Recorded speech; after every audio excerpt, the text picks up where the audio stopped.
दुर्योधन ने निमंत्रण किया, 56 भोग बनाकर निमंत्रण दिया, गोविंद आपको मेरे ही घर भोजन करना है। सबके सामने भगवान ने कहा कि अरे दुर्योधन, भोजन तो दो ही रूपों में किया जाता है, या तो भोजन करने वाले को भूख बहुत ज्यादा लगी हो, या तो भोजन कराने वाले में प्रेम इतना ज्यादा हो। और जानते हो दुर्योधन, ये दोनों तुम्हारे में नहीं है। ना तो मुझ में इतनी भूख है कि मैं भूख से पीड़ित हूँ, और ना ही तुम में इतना प्रेम है। तो भोजन तो मैं अपने विदुर काका के घर करूंगा। विदुर जी को स्मरण आया कि अरे गोविंद तो मेरे घर आएंगे, परंतु मेरे घर में तो कुछ है ही नहीं, क्योंकि अब मैं मंत्री भी नहीं रहा, मंत्री पद से भी मैं निष्कासित हो गया हूँ। तुरंत दौड़े दौड़े गए बाजार में। तब तक गोविंद को क्या देख रहे हैं कि गोविंद विदुर जी के घर पहुंच गए। अरे अपने घर, भक्तों का घर तो गोविंद का ही घर होता है, तो बिना पूछे ही भगवान पहुंच गए। विदुरानी काकी स्नान कर रही थी, भीगे वस्त्रों में वो थी। तुरंत जब ही गोविंद को देखा तो भीगे वस्त्रों में ही उन्होंने सोचा कि आखिर में गोविंद आए हैं, मैं कैसे स्वागत करूं। एक पाटा, जो पीढ़ा जिसे कहते हैं हम लोग, उसको बिछा दिया।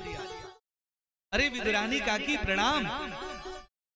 अब तो उनकी प्रसन्नता का कोई ठिकाना ही नहीं रहा। उनकी आंखों से आंसू, प्रेम के आंसू बहने लगे, और कन्हैया हंसने लगे देखकर। विदुरानी काकी पीढ़ा रखती हैं, उनको लगता है नहीं नहीं, ये स्थान मेरे कन्हैया के लिए ठीक नहीं है। वहां से उठाती हैं, दूसरी जगह रखती हैं, फिर वहां भी सोचती हैं नहीं नहीं, ये भी मेरे गोविंद के लिए स्थान ठीक नहीं है। वहां से उठाती हैं, तीसरी जगह रखती हैं, वहां से उठाती हैं, चौथी जगह रखती हैं। ये सब गोविंद देख रहे हैं, और जमीन पर बैठ जाते हैं गोविंद। और विदुरानी काकी को लगता है घर में समस्त कोने कोने में खोज ले आती हैं, लेकिन कुछ दिखता ही नहीं, घर में कुछ है ही नहीं। दौड़ी दौड़ी जाती हैं, केले का फल ले आती हैं, केला ले आती हैं, और भगवान को केला समर्पित करती हैं। साग सूखा रूखा जो भी रहता है उसको ले आती हैं, और इतना प्रेम में विह्वल हो गई हैं विदुरानी काकी कि केला अपने हाथ से छीलती हैं, केले का छिलका तो गोविंद को दे देती हैं, और केला जमीन में फेंक देती हैं। और गोविंद हमारे कितने दयालु हैं, जो छिलके को ही बड़ी प्रेम से खा रहे हैं। और जब छिलके को खाते हुए विदुर जी तब तक आ जाते हैं, जब देखते हैं तो उनकी भी आंखें सजल हो जाती हैं। कहा गोविंद आप कितने दयालु हो, कितने करुणावतार हो, कि देखो छिलका खा रहे हो, केला फेंक रहे हो, और आपको स्मरण ही नहीं है। आप तो प्रेम के अवतार हो। प्रबल प्रेम के पाले पड़कर प्रभु को नियम बदलते देखा, अपना मान भले टल जाए, भक्त का मान न टलते देखा।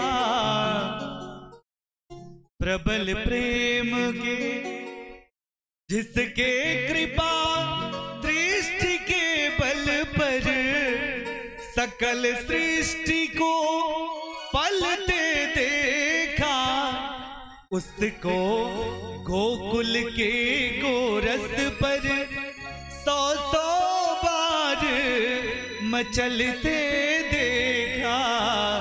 प्रबल प्रेम के पाले पड़कर, और जिसके चरण कमल कमला के करतल से न निकलते देखा, उसको गोकुल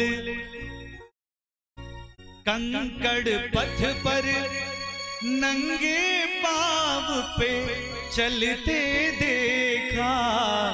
प्रबल प्रेम के पाले पड़कर प्रभु को नियम बदलते देखा, अपना मान भले टल जाए, भक्त का मान न टलते देखा।